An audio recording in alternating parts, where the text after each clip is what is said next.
नमस्कार, मैं आपका देव फ्रॉम भारत। आज बात करेंगे इस पृथ्वी पर पानी कैसे आया।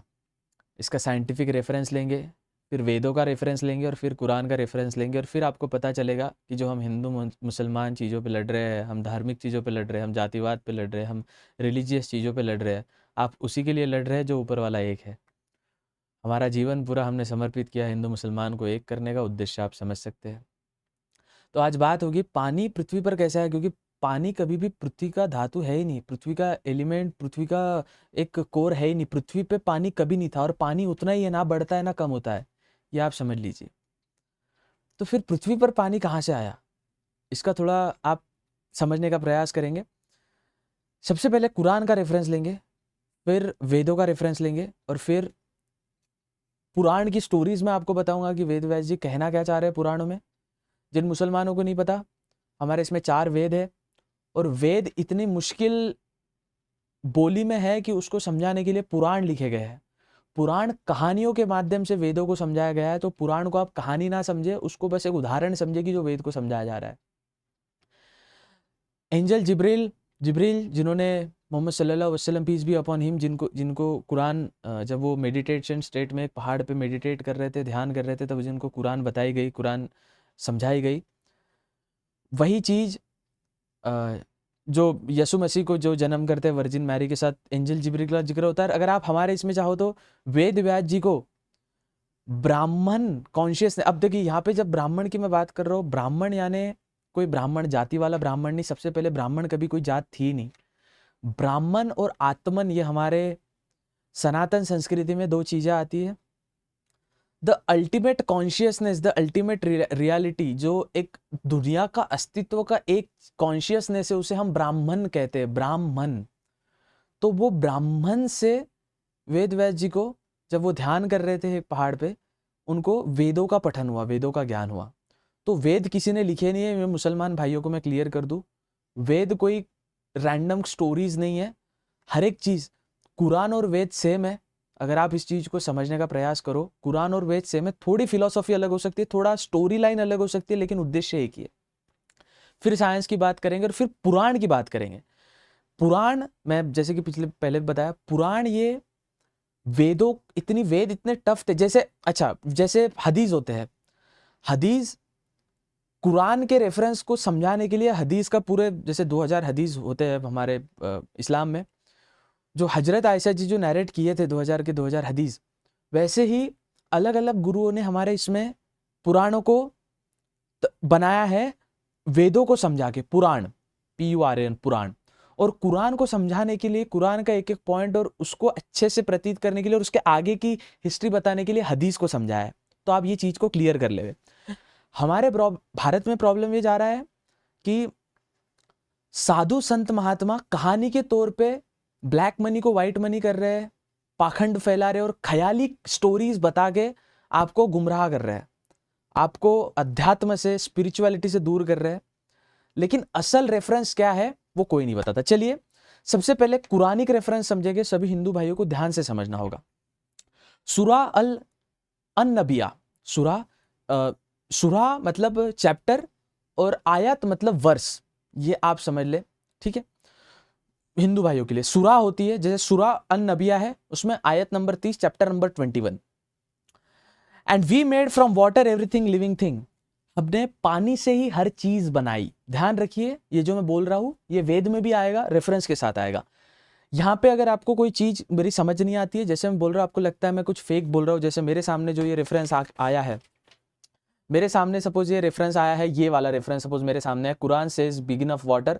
ये अगर रेफरेंस आपको लग रहा है कि फेक है, आप अपने गूगल पे भी जाके, या आपके पास एक होली कुरान है, उसमें भी आप देख सकते हो, chapter number 21 verse number 30। And we made from water everything, every living thing, हमने पानी से हर चीज बनाई, एवरीथिंग। अब देखिए हमारे इसमें विष्णु जी को ज्यादा माना जाता है हिंदू धर्म में। विष्णु जी कोई कैरेक्टर नहीं है, प्लीज आप समझ ले, विष्णु जी कोई आदमी नहीं है पानी के नीचे।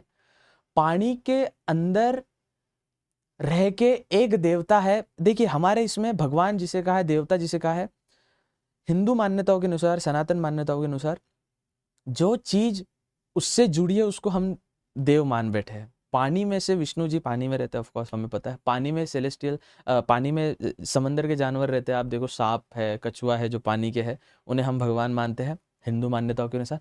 ये एक डीप फिलॉसफी है जो हमारे गुरु संत महात्मा हमें बताने का प्रयास कर रहे हैं कि पानी से जीव आया। चलिए पहले ये समझ लेते हैं, उसके बाद 2-3 रेफरेंस मैं आपको वेद से समझाऊंगा और सिमिलर आप समझोगे। सूरा अल नबिया, we made everything from water. Science भी कहता है सब कुछ पानी से बना। एक रेफरेंस ये आता है।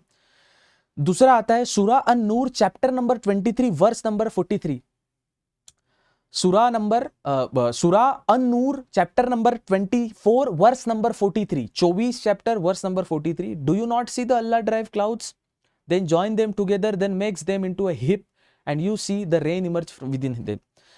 ये क्लाउड्स वगैरह आते हैं, ये 1500 साल पहले जब इस्लाम आया तब साइंस नहीं था इतना, जो क्लाउड्स आते हैं बनते इवापोरेशन होता है। यहाँ पे अल्लाह ताला कुरान में फरमाते हैं do you not see the Allah drive clouds. यहाँ पे ये ढगों की बात नहीं हो रही है, यहाँ पे बात हो रही है आकाश गंगा की। सबसे पहले पानी जो है, ये आप समझो, पानी जो है अर्थ का एलिमेंट नहीं है, ये आसमान में एक पानी एग्जिस्ट करता है, वो पृथ्वी पे आया है। ठीक है, आप इतना समझ लो, वर्सेस का समझ लो, फिर आपको डिटेल में मैं इनमें समझाता हूं। सूरा हुद में chapter number 11 verse number 7, and he it is who created the heaven and the earth in 6 days and his throne was upon the water. ध्यान दीजिए, his throne was upon the water, his throne was upon the water. ये चीज समझने को बहुत मुश्किल जाएगा, लेकिन समझना पड़ेगा। हमारे इसमें शिवजी कहा है, शिवजी माथा पे गंगा है, गंगा पानी का स्तोत्र बनता है। ये ऋषि महात्माओं की कहने की एक कहानी थी जिससे आप आराम से समझे, आराम से उसको मेस्मराइज इमेजिन कर पाए। उस खुदा का थ्रोन के ऊपर पानी है, उस परमेश्वर के ऊपर पानी है। His throne was upon the water, पानी के ऊपर उसका थ्रोन है, ऐसे समझिए माथे पे उसके थ्रोन पे पानी है। And my dry best in deed, फिर वो वाटर को पहले से एग्जिस्ट करता है उसको इस धरती पे लाते हैं। ये कुरान का रेफरेंस है, अल्लाह ताला कुरान में बता रहे हैं। ये आप बेसिक समझ लीजिए, उसके बाद मैं लॉजिक आपको सभी समझाता हूं। उसके बाद water is older than earth itself. यहाँ पे जहां पे लिखा जाता है देयर एक second, I am sorry, my bad, water already existed, जिसका थ्रोन, जो माथे पे थ्रोन है वो गिर के वाटर जो पहले से एग्जिस्ट किया गया है। फिर उसके बाद सूरा अज-जुमार चैप्टर नंबर 39 वर्स नंबर 21 कुरान का। Have you not seen that Allah sends down rain from the sky and make it flow as spring and rivers in the earth? Wow. Then he produced thereby crops of different color. Wow. खैर ये थोड़ा reference के खिलाफ है, लेकिन reference के side में है, खिलाफ नहीं, मतलब रेफरेंस मतलब टॉपिक से रिलेटेड नहीं है। पर क्या आप भूल गए कि अल्लाह ऊपर से बारिश गिराता है और वही झाड़ उगते हैं और फिर पौधे उगते हैं।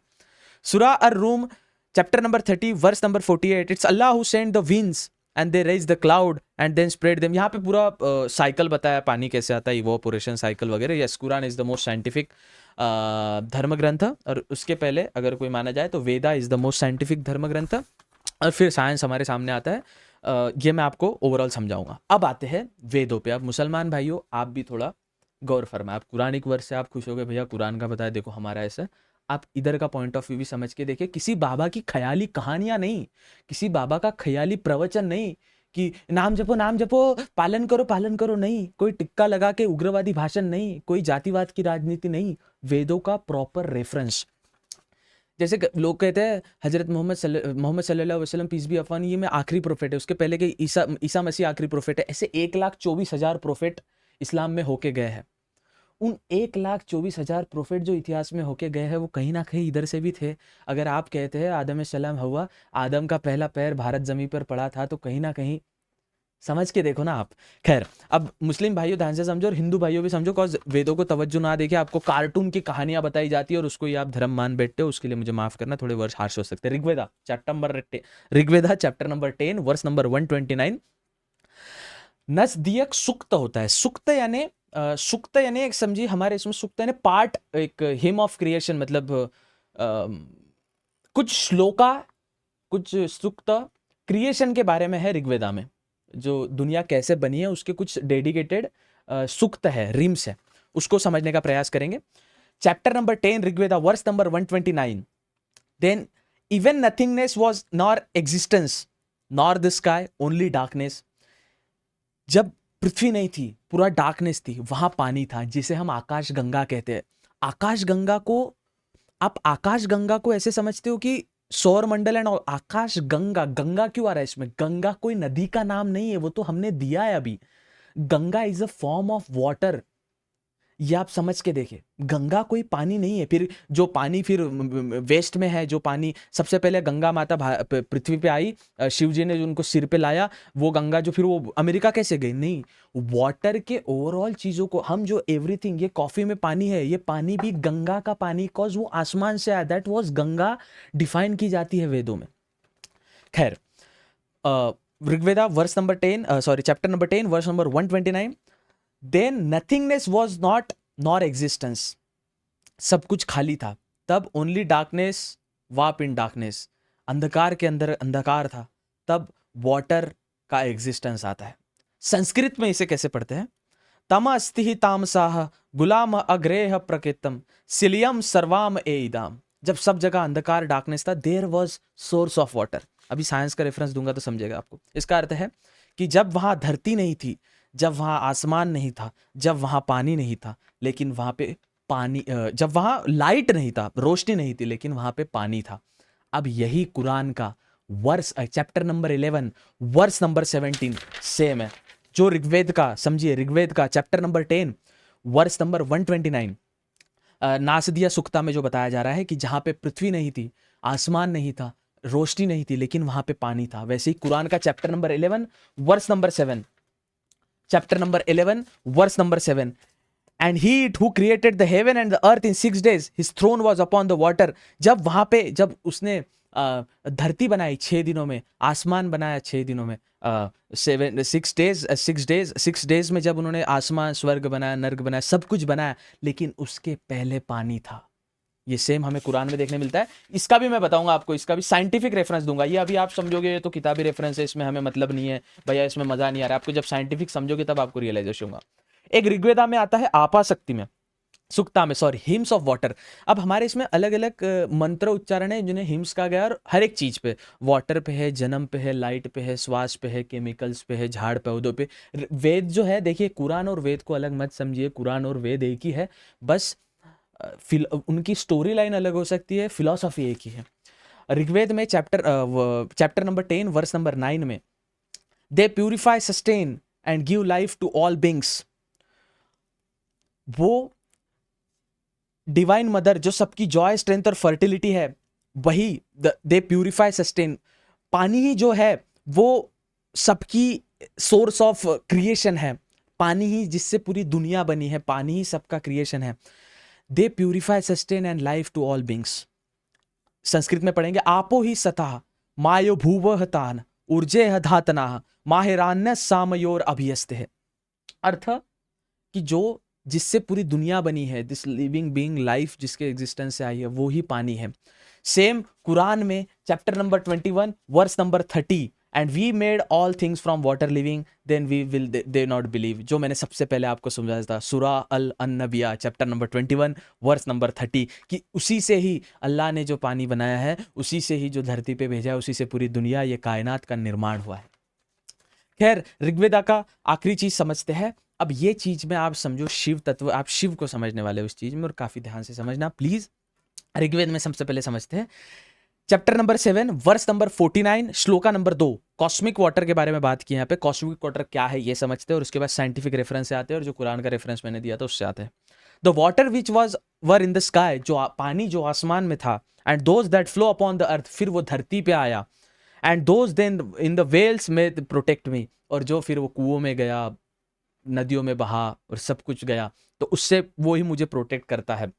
अब समझिए, पानी के 3 स्तोत्र कहा जाते हैं। सबसे पहले आता है सेलेस्टियल जो कॉस्मिक वाटर है, उसके बाद आता है एटमॉस्फेरिक वाटर जो रेन क्लाउड से आता है, और फिर आता है टेरेस्ट्रियल वाटर जो अर्थ और ओशन में रहता है, पानी के अंदर रहता है। अब पानी जहाँ पे बताया गया है, जो पानी ऊपर से आया है और फिर नीचे कहा गया है, जो नीचे धरती पे लाया गया है, इतना क्लियर हो गया। एक और चीज़ मैं आपको बताता हूँ, यही रेफरेंस कुरान में भी आता है, चैप्टर नंबर 24 वर्स नंबर 43, और रूम जो सुरा है, और रूम जिसमें और नूर, जिसमें लिख के आता है कि do you not see the Allah drive the clouds, जो आसमान से पानी गिराता है और फिर उसको पृथ्वी में लाके आपके बीच समीप प्रकट करता है, या अल्लाह कर रहे हैं, ये क्या आपको दिखाई नहीं दे रहा है? ये चीज दोनों के रेफरेंस मैंने दे दी, अब समझो फिलॉसफी समझते इसकी। जब वेद लोगों को समझ नहीं आ रहे थे तो वेद व्यासा जी ने और कई सारे उनके बाद गुरुओं ने पुराणों का पुराण बनाए वेदों को समझाने के लिए। कुरान का प्रॉपर हेल्दी ट्रांसलेशन हमें हदीस में देखने मिलता है। शिव एक आदमी नहीं है जिसके सिर पर गंगा है। मैंने क्या कहा आपको? 11 chapter number 11 verse number 7, no sorry, Quran का चैप्टर नंबर जहाँ पे चैप्टर नंबर, एक second, if the arrange them make into heap and this one he might be state 6 days his throne, yes, chapter number 11 verse number 7। क्या आप भूल गए कि उसके सिर के ऊपर जो उसका ताज है वो एक पानी का ताज है, और उसने फिर खुद से पानी हमारे लिए सामने प्रकट किया पृथ्वी पे। वही शिव। गंगा इतनी बड़ी थी, वो पानी इतना ज्यादा आसमान में था कि शिव परमेश्वर को सिर पे, यहाँ पे जो बाबा आपको बता रहे हैं वो कहानी के स्तोत्र से बता रहे हैं। कहानी का शिव छोड़िए, 2 हाथ 2 पैर वाला एक व्यक्ति है Shiva, the almighty super god Allah. वो सिर पे पानी लाते हैं कॉज वो आकाश में पानी है, उसको कहीं ना कहीं लाना पड़ेगा। तो गंगा अपने सिर पे लाकर, वो इतना महान इतना बड़ा है कि अपने सिर पर गंगा लाकर हमारे सामने पानी आज देते हैं जो हम पी रहे हैं। साइंस क्या कहता है? एक टाइम हुआ हमारा पृथ्वी एक मोल्टन प्लैनेट था बस, जो जल रहा था। फिर अचानक कुछ एस्ट्रॉइड यानी बड़े बड़े पत्थर आके पृथ्वी पर गिरते हैं, और वो पृथ्वी पर गिरने के बाद वो पानी के साथ आते हैं, पानी उसमें आता है। पृथ्वी पानी जो है ये पृथ्वी का कभी भी हिस्सा नहीं रहा है। पृथ्वी पानी का हिस्सा नहीं है, सॉरी, पानी पृथ्वी का हिस्सा नहीं है। पानी जो है ये आसमान में कहीं तो था जो पृथ्वी पे आया है। पानी उतना ही है, बस बरसता है, जमीन पे पड़ता है, फिर वापस निकल जाता है नदी नालों के मामले से, समंदर में आके मिलता है, वापस बनता है, आता है, निकल जाता है, साइकिल चलती है। पानी कभी भी पृथ्वी का हिस्सा नहीं था। कुरान में चैप्टर नंबर 11 वर्स नंबर 7 में बताया है, तुम वो नहीं देख पा रहे हो जो अल्लाह सिर पर अपने ताज लेके, पानी का ताज लेके पृथ्वी पर पानी लाया है, वही शिव है। तुम ये नहीं देख पा रहे हो मेरे भाइयों की शिव परमेश्वर परमात्मा महादेव ने उस गंगा माता को ऊपर धारण करके, इसलिए आकाश गंगा कहा जाता है। आकाश गंगा, जो ऊपर एक गंगा है, पानी का स्तोत्र है, मतलब सौर मंडल में ही पानी है, पानी कोई पृथ्वी पे नहीं एग्जिस्ट करता था। प्रॉब्लम ये जाती है कि हमारे गुरु महात्माओं ने आपको कहानी बताई है, फिलॉसफी नहीं समझाई है कि इसमें कुरान में अल्लाह ताला क्या बोलना चाह रहे हैं। ये किसी हिंदू बाबा ने नहीं बताया, तो कुरान हमारे हिंदू मान्यताओं की नज़र से गलत। वही वेदों में क्या बताया जा रहा है? क्या वेदों में वेद व्यास जी को जो स्मरण ब्राह्मण के द्वारा हुआ, ब्राह्मण मतलब जाति नहीं, ब्राह्मण मतलब अल्टीमेट कॉन्शियसनेस, तो ही चीज होती है जो हमारे आदि श्री श्री श्री शंकराचार्य जी, जिन्होंने वेदों को वापिस रिवाइव किया, उन्होंने बताया आत्मन और ब्राह्मण। आत्मन मतलब जो मैं हूं, मेरा कॉन्शियस, और ब्राह्मण ये दुनिया की जो चीजें है वो। तो जब ब्राह्मण का ज्ञात, ऐसा समझिए, अब मुसलमानों को इजीली समझाने के लिए, जब हमारे वेद व्यास जी कहीं मेडिटेशन कर रहे थे, वहां पे ब्राह्मण कौन? एक व्यक्ति नहीं, एंजल जिब्राइल, ऐसा समझिए, जिन्होंने वेद का पठन हमारे वेद व्यास जी को दिया कि ये वेद है, इसमें ऐसी ऐसी दुनिया की चीजें मैंने बनाई है जो ब्राह्मण से आई है। ब्राह्मण मतलब वो जो कॉन्शियसनेस से आई है। जैसी एंजल जिब्राइल ने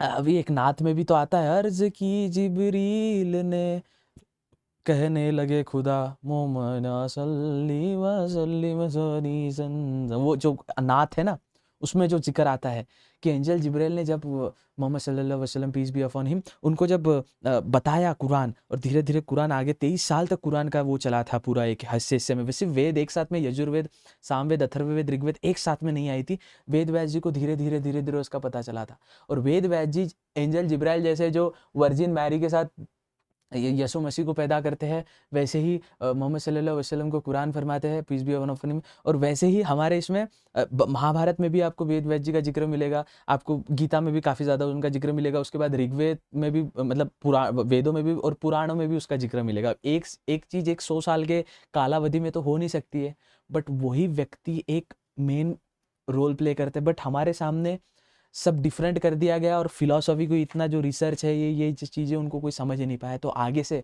जब भी कोई बोले शिव जी पे गंगा थी, तो उनको समझाना शिव जी कोई आदमी नहीं था जो गंगा कैरी कर रहे, शिव वॉज सुप्रीम गॉड। जब पृथ्वी पे पानी लाना रहा तो उस भगवान ने, जो सुप्रीम लॉर्ड शिवा है, पानी बहुत है, कितना पानी है आप देखो, आकाश गंगा में कितना पानी उन्होंने अपने सिर पे लेके, same chapter number 11 verse number 9 Quran में, अन नूर में, सुराहुद में, जहाँ पे अल्लाह ताला जो पानी का थ्रोन के ऊपर, जो थ्रोन उनका पानी पे है, वो पृथ्वी पर लाते हैं, खुद से लाते हैं। और मैं, जैसे अल्लाह ताला कुरान में कहते हैं, क्या आपको दिख नहीं रहा है कि मैंने अपने सिर का थ्रोन जो है वो आपको पानी के रूप में दिया है।